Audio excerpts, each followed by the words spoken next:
데일 카네기, 자기 관리론. 평화와 행복을 가져오는 7가지 마음가짐. 인생을 바꿔놓을 8단어. 몇 해 전 나는 한 라디오 프로그램에서 다음과 같은 질문을 받았다. 당신이 알게 된 가장 큰 교훈은 무엇입니까? 답은 간단했다. 지금까지 알게 된 교훈 중에서 가장 중요한 것은 단연 우리가 품는 생각의 중요성이다. 당신이 생각하는 것을 내가 안다는 것은 나는 당신이 누구인지 아는 것과 같다. 생각이 사람을 만드는 것이다. 에머스는 말했다. 하루 종일 생각하는 것, 그것이 바로 그 사람이다. 요즘 와서 나는 당신과 내가 해결해야 할 가장 큰 문제, 사실 어떻게 보면 우리가 해결해야 할 유일한 문제가 어떻게 올바른 생각을 선택하는가라는 것임에 의심의 여지가 없다. 그렇게 할 수만 있다면 우리는 우리 문제를 해결하기 위한 확실한 길에 오르게 된다. 로마 제국을 통치했던 위대한 철학자 마르쿠스 아우렐리우스는 그것을 8개의 단어로 요약했다. 우리의 인생은 우리의 생각으로 만들어지는 것이다. 우리가 행복한 생각을 하면 우리는 행복해질 것이고, 불행한 생각을 하면 불행해질 것이다.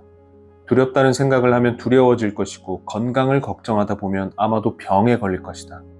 실패를 생각하면 분명히 실패할 것이고, 자기 연민에 빠지면 모든 사람이 우리를 멀리하고 피할 것이다. 노먼 빈센트 필은 말했다. 당신은 당신이 생각하는 당신이 아니라 당신의 생각이 바로 당신이다. 생각의 힘을 설명해 줄 놀라운 변화가 내 수업의 수강생 중 한 명에게도 일어났다. 그는 신경쇠약증을 앓고 있었다. 무엇 때문에 신경쇠약에 걸렸냐고? 걱정 때문이다. 그는 이렇게 말했다. 저는 모든 것이 걱정되었습니다. 너무 말라서, 머리가 빠질까봐, 결혼할 수 있을 만큼의 돈을 벌지 못할까봐, 좋은 아빠가 되지 못할까봐, 내가 결혼하고 싶은 여자와 헤어질까봐, 제대로 살고 있는 것 같지 않아서 두려웠습니다. 다른 사람들에게 비치는 저의 인상에 대해서도 위궤양에 걸렸다는 생각 때문에도 걱정했습니다. 저는 더 이상 일할 수 없어서 일도 그만두었습니다. 정신적 고통은 육체의 고통보다 훨씬 심하니까요. 저는 신경쇠약이 너무 심해서 가족과 대화도 나눌 수 없었습니다. 생각을 통제할 수가 없었죠. 사람들 만나기를 꺼렸고 이유 없이 울음을 터뜨리기도 했죠. 하루하루가 고통의 연속이었습니다. 강으로 뛰어들어 자살할 생각도 했습니다. 그러다 환경이 바뀌면 도움이 될까 싶어 플로리다로 여행을 떠나기로 결정했죠. 열차에 올라타려는데 아버지께서 편지를 건네주시며 플로리다에 도착하기 전까진 읽지 말라고 하시더군요. 제가 갔을 때 플로리다는 한창 관광 성수기여서 방이 남아있는 호텔이 없었고, 그래서 차고에 딸린 방 하나를 빌렸습니다. 마이애미에서 출항하는 부전기 화물선에서 일할 자리를 알아보았지만 운이 따르지 않았습니다. 그래서 해변에서 시간을 보냈죠. 저는 집에 있을 때보다 플로리다에서 더욱 폐인처럼 지냈습니다. 저는 아버지가 주신 편지를 열어보았습니다. 아들아, 집에서 2400km나 떨어진 곳에 있어도 너는 별로 나아지지 않았을 것이다. 그렇지 않느냐? 아빠는 그 이유를 알고 있단다. 네가 모든 고통의 원인을 그곳에까지 가져갔기 때문이다. 그것은 바로 너 자신이다. 네 몸이나 마음엔 이상이 없다. 너를 내팽개친 것은 너에게 처했던 상황들이 아니라 그 상황들에 대한 네 생각이란다. 마음속으로 생각하는 것, 그것이 그 사람이다. 이것을 깨달으면 집으로 돌아오너라. 너는 다 나았을 테니 말이다. 아버지의 편지에 저는 화가 났습니다.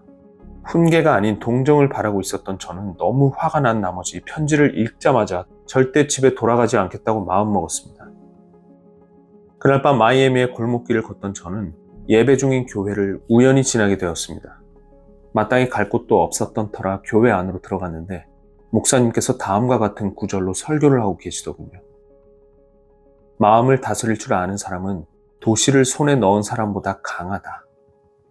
거룩한 분위기의 예배당 안에 앉아 아버지가 편지에 써주신 것과 똑같은 내용의 설교를 듣고 있자니 그동안 쌓였던 혼란은 머릿속에서 쓸려나가고 난생 처음으로 명확하고 분별 있게 생각할 수 있게 되었습니다. 저는 그동안 제가 얼마나 바보 같았는지 깨달았습니다. 있는 그대로 바라본 저 자신의 모습은 충격적이었습니다. 저는 온 세상과 그 안의 모든 사람이 변하길 바라고 있었습니다. 정작 변화가 필요한 것은 카메라 렌즈의 초점인 제 마음이었는데 말입니다. 그 다음날 아침 저는 짐을 꾸려 집으로 돌아갔습니다. 일주일 뒤에는 일터로 복귀했고 4달 뒤에는 헤어질까봐 두려웠던 그 여자와 결혼도 했습니다.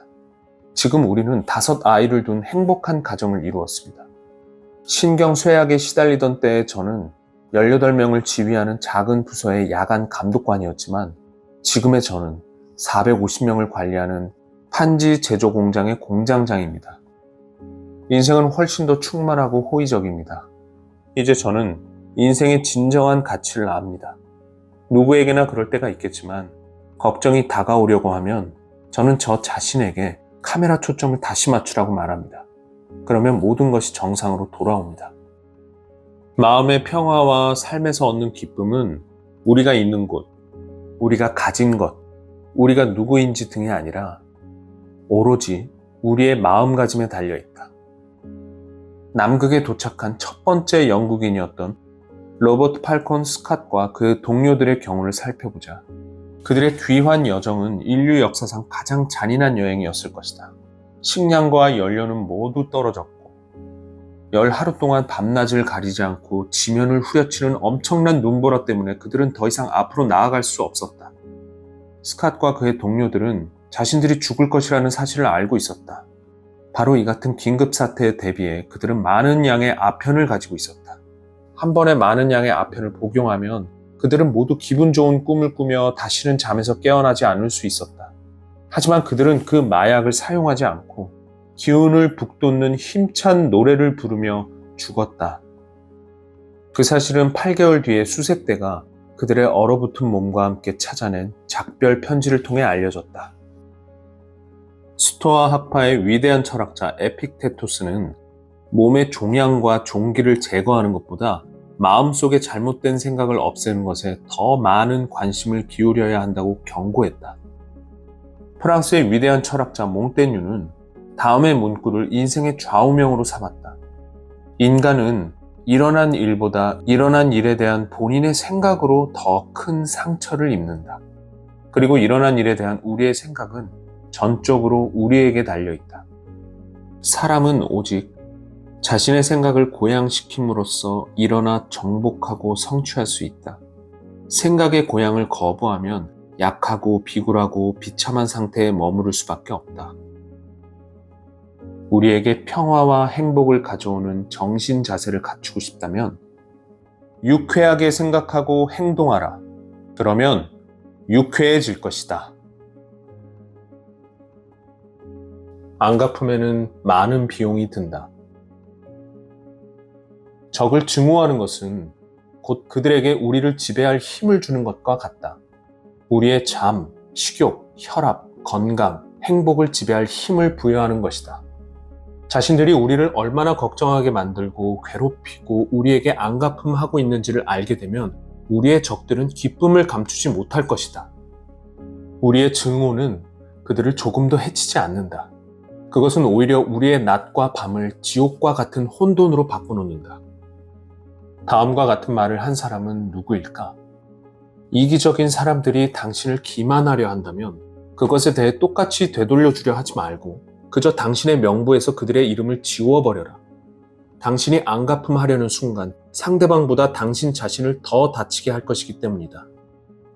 비현실적인 이상주의자가 한 말처럼 보이지만 이 말은 밀워키주 경찰청에서 발행한 간행물에 실린 말이다. 남에게 안갚음하는 것이 어떻게 당신을 다치게 할까? 방법은 다양하다. 라이프지는 안갚음이 당신의 건강을 망칠 수도 있다고 경고한다. 고혈압을 갖고 있는 사람들의 주된 성격적 특징은 분노다. 만성화된 분노에는 만성적인 고혈압과 심장질환이 뒤따른다. 그러므로 원수를 사랑하라 라는 예수의 말은 건전한 도덕론에 대한 설교만이 아니었음을 알 수 있다. 그가 7번씩 70번까지라도 용서하라 라고 말했을 때 그는 당신과 내가 고혈압, 심장질환, 위궤양, 그 밖에 많은 질병들을 멀리할 수 있는 방법을 알려준 것이다. 우리 자신의 증오로 인해 지치고 피곤하며 초조해하고 외모가 망가지며 심장질환이 생기고 수명까지 단축될 수도 있다는 사실을 우리의 적이 알게 된다면 손을 비벼가며 회심의 미소를 짓지 않을까? 적을 사랑하기 힘들다면 적어도 우리 자신만큼은 사랑하자. 우리 자신을 사랑함으로써 우리의 적들이 우리의 행복, 건강, 외모를 지배하지 못하게 하자. 셰익스피어는 다음과 같이 표현했다. 적에 대한 화를 불태우지 마라. 그것은 너를 불태울 것이다. 우리는 원수를 사랑할 수 있을 정도의 성인은 아닐지 모른다.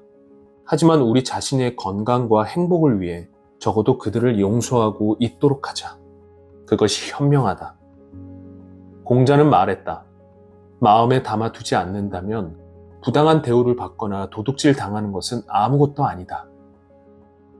오래된 속담 중에 화를 내지 못하는 사람은 미련한 사람이지만 화를 내지 않는 사람은 현명한 사람이다 라는 것이 있다. 독일의 위대한 철학자 쇼펜하우어의 의견으로 화제를 돌려보자. 그는 인생을 무익하고 고통스러운 모험으로 여겼다. 그의 걸음걸음에서는 우울함이 묻어났다. 하지만 그렇게 깊은 절망에 빠져있던 쇼펜하우어도 이렇게 외쳤다. 가능한 한 어느 누구에게 조금의 원한이라도 품어선 안 된다. 1900년 전 에픽테토스는 뿌린 대로 거둔다. 운명은 거의 언제나 우리가 저지른 나쁜 짓에 대한 대가를 치르게 한다라는 말을 남겼다. 또한 그는 다음과 같이 이야기하기도 했다. 결국 모든 사람은 자신이 저지른 나쁜 짓에 대한 대가를 치르게 된다. 이것을 기억하는 사람이라면 누구에게도 화를 내거나 분노하거나 비방하거나 비난하거나 감정을 상하게 하거나 미워하지 않을 것이다. 예수의 다음과 같은 말은 인간이 예수의 이상을 마음에 품고 사는 한 영원히 반복될 것이다. 네 원수를 사랑하라. 너희를 욕되게 하는 자들을 축복하고 너희를 미워하는 자들에게 선을 행하라. 우리에게 평화와 행복을 가져오는 정신 자세를 갖추고 싶다면 결코 적에게 안갚음하려 하지 말라. 그것은 적보다 우리 자신을 더 해친다. 우리가 좋아하지 않는 사람들을 생각하는 데는 1분이라도 낭비하지 말자. 감사할 줄 모르는 사람들로 기분이 상할 때. 최근 나는 텍사스주에서 한 사업가를 만났는데 그는 화가 잔뜩 나 있었다. 그를 분노하게 만든 그 일은 11개월 전에 일어난 것이었지만 그는 여전히 화를 삭히지 못하고 있었다. 그는 그 일 말고는 다른 어떤 것도 이야기할 수 없었다. 크리스마스 보너스로 34명의 직원들에게 1만 달러를 그러니까 한 사람당 약 300달러씩을 나눠주었는데 아무도 그에게 고맙다는 말을 하지 않았다는 것이다. 그는 씩씩거리면서 이렇게 말했다. 그들에게 한 푼이라도 줬다는 사실이 후회스럽습니다. 공자는 성난 사람은 언제나 도구로 가득 차 있다라고 말했다. 그 사람은 감사를 기대하는 인간적이고도 괴로운 실수를 범했다. 그는 단지 인간의 본성을 알지 못했던 것이다. 만일 당신이 누군가의 목숨을 구해주었다면 당신은 그 사람이 감사할 것이라 생각하는가? 형사사건 전문 변호사로 이름을 날렸던 사무엘 라이보비치는 전기 의자에서 죽을 뻔한 사형수 78명의 목숨을 구해주었다. 당신 생각에는 그 사람들 중 그를 찾아가 감사 표현을 했거나 또는 크리스마스 카드라도 한 장 보낸 사람이 몇 명이나 될 것 같은가? 아무도 없었다. 예수는 어느 날 10명의 나병 환자를 치료해 주었다. 하지만 그 환자들 중 몇 명이나 예수를 찾아가 감사를 표현했을까? 단 한 명뿐이었다. 성경의 누가복음을 찾아보라. 예수가 그의 제자들을 돌아보며 물었다. 나머지 9은 어디 있느냐? 그들은 모두 도망가고 없었다. 고맙다는 말 한마디 없이 사라져버린 것이다. 하나만 물어보겠다. 왜 당신이나 나는 혹은 텍사스주의 그 사업가는 우리가 베푼 작은 친절을 이유로 예수가 받은 감사보다 더 큰 감사를 기대하는 것일까? 남들이 우리에게 고마워하기를 기대하지 말자. 그러면 어쩌다 감사의 표현을 받기라도 했을 때 매우 반갑고 놀라울 것이다. 또한 감사 표현을 받지 못하더라도 기분이 상하지는 않을 것이다. 사람들이 감사하는 것을 잊어버리는 것은 자연스러운 현상이다. 그러므로 다른 사람들이 감사하는 마음을 갖길 기대하는 것은 우리의 마음을 아프게 하는 지름길이다. 행복하길 원한다면 다른 사람이 그것에 감사해야 하는지 아닌지를 생각하지 말고 베푸는 것에서 얻는 내적 기쁨을 위해 베풀자. 수천 년 동안 부모들은 자신의 자녀들이 부모에 대한 은혜를 모른다는 생각에 머리를 쥐어 뜯어왔다. 심지어 셰익스피어의 리어 왕도 고마워할 줄 모르는 아이를 갖는다는 것은 뱀의 이빨보다 날카롭구나 라고 말하지 않았는가. 하지만 우리가 아이들에게 감사하라고 가르치지 않을 경우 아이들이 감사해야 하는 이유가 무엇이겠는가? 감사하지 않는 것은 잡초만큼이나 자연스러운 것이다. 감사하는 마음은 한 송이 장미와 같아서 양분과 물을 줘야 하고 가꾸며 사랑하고 보호해줘야 피어난다. 그러므로 아이가 고마움을 알게 키우려면 우리가 먼저 다른 사람에게 고마워할 줄 아는 사람이 되어야 한다는 것을 기억하자. 다른 누군가의 친절을 깎아내리고 싶더라도 아이들이 보는 앞이라면 일단 멈추자. 수 언니가 크리스마스 선물로 보내준 이 행주들 좀 봐라. 직접 만들었대. 하여간에 1원 한 푼도 안 쓰려고 한다니까. 라는 식으로는 절대 이야기하지 말자. 우리에게는 별것도 아닐 이런 이야기이지만 아이들은 유심히 듣고 있다. 그러니 대신 이렇게 말해보자. 수 언니가 크리스마스 선물로 이 행주들을 만드느라 얼마나 애썼을까. 참 좋은 분이지. 지금 바로 고맙다는 편지를 써보자꾸나. 그러면 우리의 아이들은 무의식적으로 칭찬과 감사의 습관을 익히게 된다. 감사할 줄 모르는 사람들에 대해 분노하거나 기분을 상하고 싶지 않다면 1. 감사할 줄 모른다고 분노하지 말고 아예 그런 기대를 갖지 말라. 2. 행복을 찾는 유일한 길은 감사를 받을 것이라 기대하는 것이 아니라 베푸는 것에서 오는 즐거움 때문에 베푸는 것이다. 3. 감사에는 교육되는 특징이 있다는 것을 기억하자.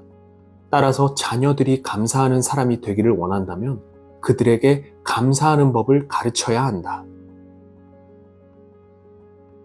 100만 달러를 준다면 지금 가진 것을 포기하겠는가? 타임지는 과달카날 섬에서 부상을 입은 하사관에 대한 기사를 실었다. 포탄 파편에 목을 다친 이 하사관은 무려 7차례의 수혈을 받았다. 그는 글로 적어 의사에게 물었다.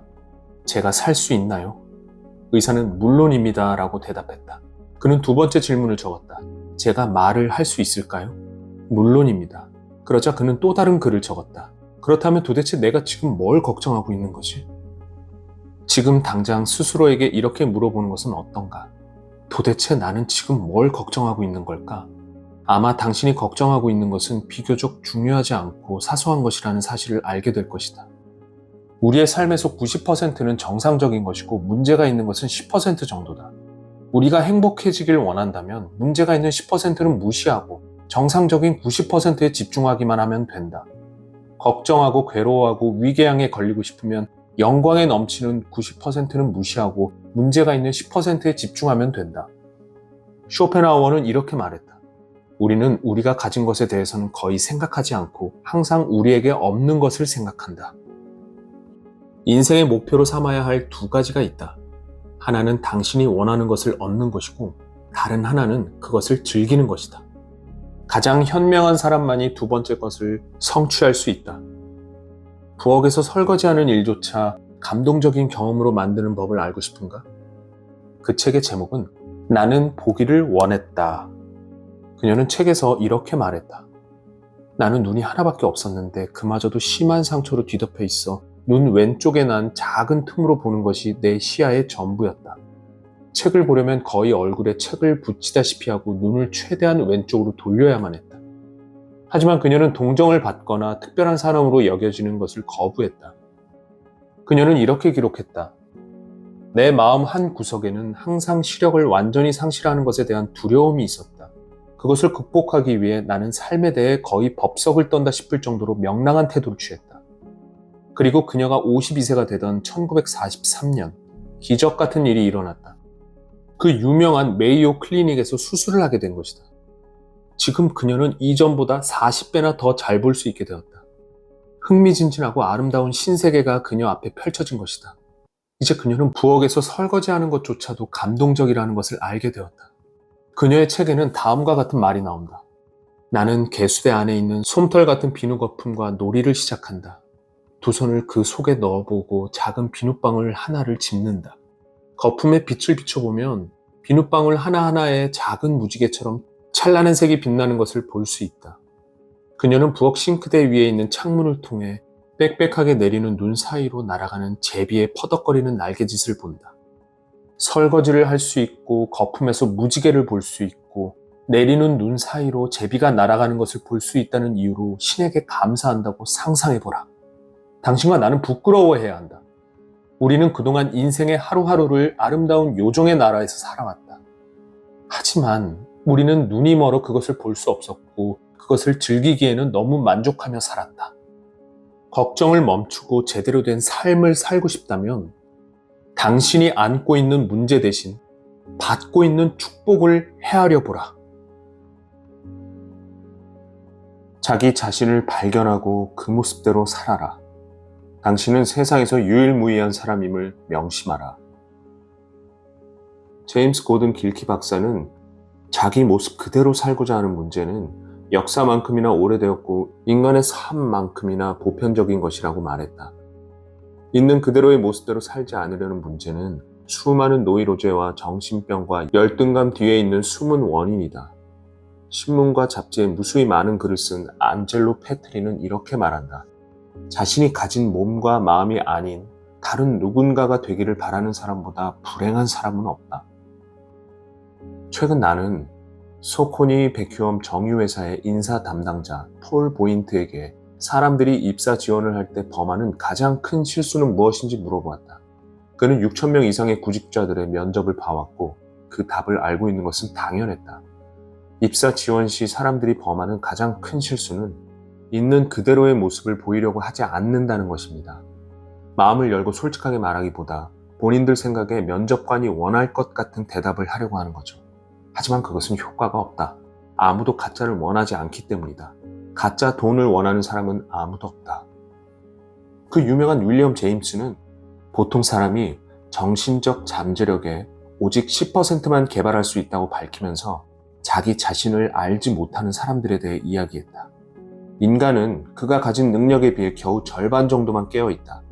우리는 우리가 지닌 육체적, 정신적 자원의 극히 일부분만을 사용할 뿐이다. 일반화하여 이야기하자면 개개인의 인간은 그럼으로써 자신의 한계에 훨씬 못 미치는 삶을 살고 있다.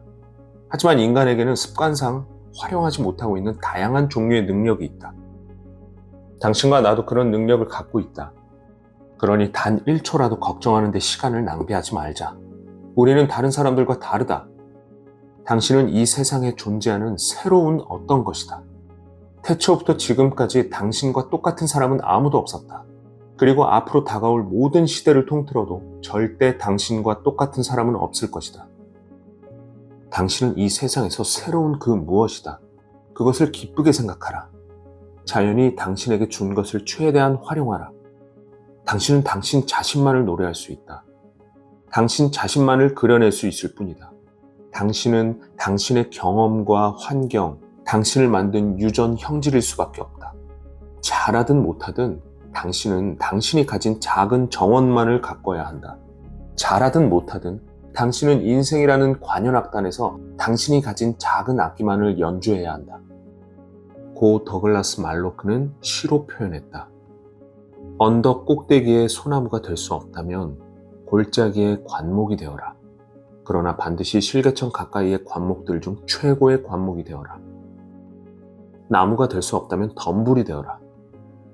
덤불이 될 수 없다면 풀이 되어라. 풀이 되어 큰 길 지나가는 이들을 행복하게 하라. 커다란 향어가 될 수 없다면 그저 베스가 되어라.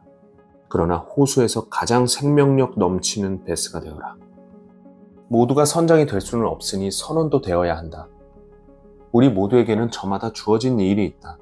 큰 일도 있고 작은 일도 있지만 우리가 해야 할 일은 바로 우리에게 주어진 그 일이다. 큰 길이 될 수 없다면 그저 오솔길이 되어라. 태양이 될 수 없다면 별이 되어라. 크기에 의해 승패가 좌우되는 것이 아니다.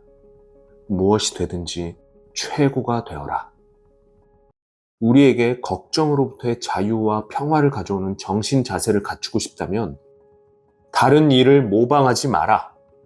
자신이 누구인지 알아낸 뒤 그 모습대로 살아라.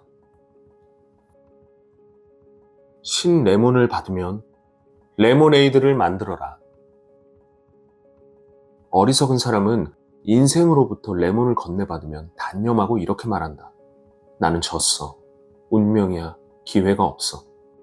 그 다음 그는 세상을 저주하고 자기 연민의 늪에 빠진다. 하지만 현명한 사람은 레몬을 건네받고 이렇게 말한다.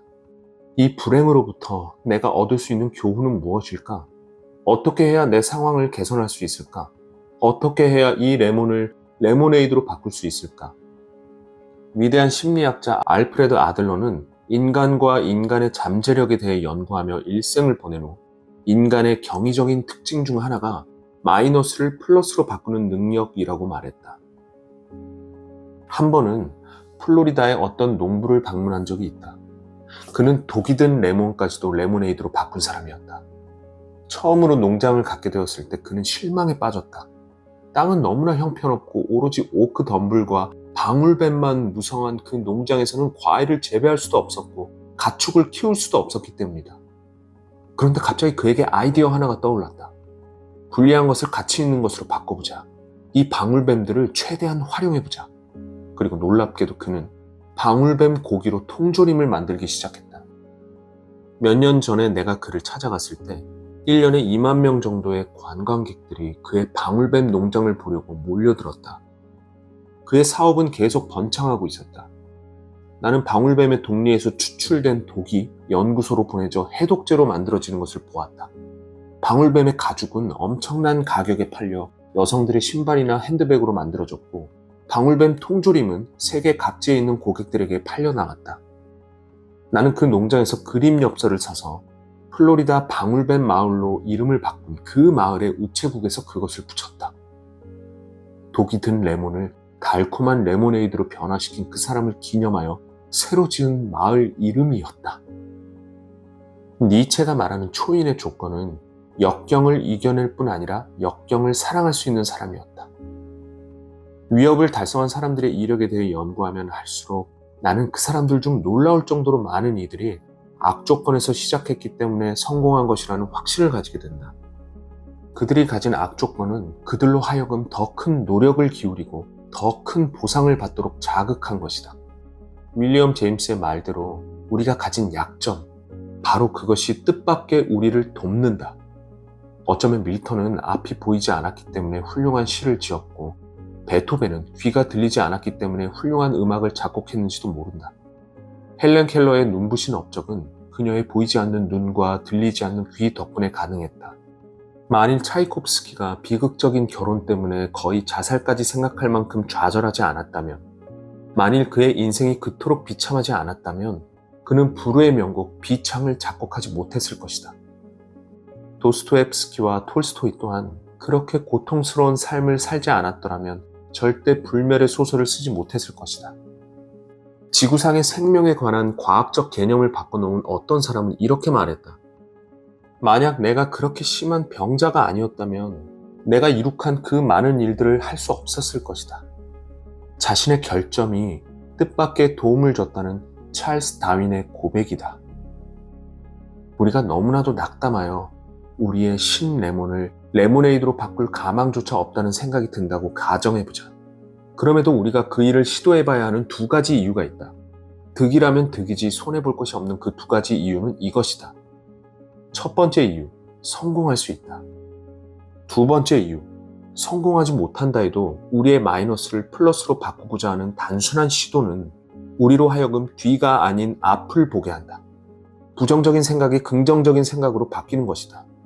그 시도는 우리가 창조적인 에너지를 발산하고 바빠지게 만듦으로써 지나간 일, 그리고 끝난 일 때문에 슬퍼할 시간이나 생각이 생기지 않도록 할 것이다. 인생에서 가장 중요한 것은 얻은 것을 이용하는 것이 아니다. 진짜 중요한 것은 손해를 이익으로 만드는 것이다. 그러려면 지혜가 필요하다. 그리고 그것이 현명한 사람과 어리석은 사람의 차이를 낳는다. 우리에게 평화와 행복을 가져오는 정신 자세를 갖추고 싶다면, 운명이 신 레몬을 건네준다면 그것으로 레모네이드를 만들기 위해 노력하라. 2주 안에 우울증을 없애는 방법. 내가 읽어보았던 위대한 정신의학자의 글 중 가장 놀라운 말은 다음과 같다. 이 말은 알프레드 애들러가 했던 것으로, 그는 우울증 환자들에게 이렇게 말하곤 했다. 이 처방을 따르기만 하면 2주 안에 치료될 수 있습니다. 매일매일 어떻게 하면 다른 사람들을 기분 좋게 할 수 있을지 생각해 보십시오. 우울증은 다른 사람들을 향해 장기간 지속된 분노와 비난 같다. 관심, 동정, 지지를 얻고 싶어 하지만 그 환자는 바로 자신의 잘못으로 인해 낙담할 뿐이다. 우울증 환자는 흔히 자살을 통해 원한을 풀려고 하는 경향이 있다. 그래서 의사들이 가장 먼저 주의해야 하는 것은 그들에게 자살할 구실을 주지 않는 것이다. 하기 싫은 일은 절대 하지 않는 것이 이 치료의 첫 번째 규칙이라고 환자들에게 제안한다. 만일 우울증 환자가 원하는 것을 모두 할 수 있다면 누구를 비난하겠는가? 무엇에 원한을 품겠는가? 일반적으로 환자들은 이렇게 답한다. 하지만 하고 싶은 게 없는데요. 이 말을 너무나 자주 들었기 때문에 나는 이 대답에 대한 준비가 되어 있다. 그럼 싫어하는 걸 하지 마세요. 라고 말하는 것이다. 나는 환자들에게 말한다. 이 처방을 따르기만 하면 2주 안에 치료될 수 있습니다. 매일매일 어떻게 하면 다른 사람들을 기분 좋게 할 수 있을지 생각해 보십시오. 그들은 어떻게 하면 다른 사람을 걱정하게 만들까 하는 생각에 사로잡혀 있다. 누군가는 이렇게 말한다. 저한테는 너무 쉬운데요. 저는 평생 그래왔거든요. 하지만 그들은 절대 그렇게 살지 않았다. 나는 그들에게 이렇게 말한다. 잠이 오지 않을 때 어떻게 하면 다른 사람들을 기분 좋게 할 수 있을지 생각하면서 시간을 보내보세요. 걱정을 멈추지 마세요. 단, 때로는 동시에 다른 것들을 생각해 보세요. 나는 언제나 그들의 관심이 친구를 향하게 하고 싶다. 많은 사람이 말한다. 제가 왜 다른 사람들을 기쁘게 해야 하죠? 다른 사람들은 저를 기쁘게 하려고 하지 않는데요. 나는 대답한다. 당신의 건강을 생각해야죠. 다른 사람들도 나중에 이런 고통을 겪을 겁니다. 나는 환자가 앓고 있는 병의 근본적인 이유가 다른 사람들과 협력하는 능력의 부족에서 오는 것임을 알고 있고, 그것을 본인도 알게 되길 원한다. 자기 자신을 동료와 동등하고 협조적인 입장으로 결부시키는 순간 그는 치료된다. 애들러 박사는 우리에게 매일매일 선행을 하라고 강조한다. 매일 선행을 하면 어떻게 그토록 놀라운 결과가 선을 행하는 사람에게 생기는 것일까? 다른 사람들을 기쁘게 하려는 노력은 걱정과 두려움과 우울함을 낳는 바로 우리 자신에 대해 생각하는 것을 멈추게 하기 때문이다. 다른 사람들에게 선을 행하는 것은 의무가 아니다. 그것은 기쁨이다. 다른 사람들에게 좋은 일을 하는 것은 곧 당신 자신에게 가장 좋은 일을 하는 것이다. 다른 사람들을 더 이롭게 하기 위하는 것이라면 서둘러 그것을 하도록 하자. 시간은 계속 흘러가고 있다. 이 길은 단 한 번만 지나갈 수 있다. 그러므로 내가 할 수 있는 모든 좋은 일들과 내가 보여줄 수 있는 모든 친절은 지금 당장 행해야 한다. 미루거나 소홀히 해서는 안 된다. 이 길은 다시 지나갈 수 없기 때문이다. 걱정을 없애고 평안과 행복을 키우고 싶다면 다른 이들에게 관심을 가짐으로써 자신을 잊어버려라. 매일 다른 이의 얼굴에 미소가 생기게 하는 선행을 베풀어라.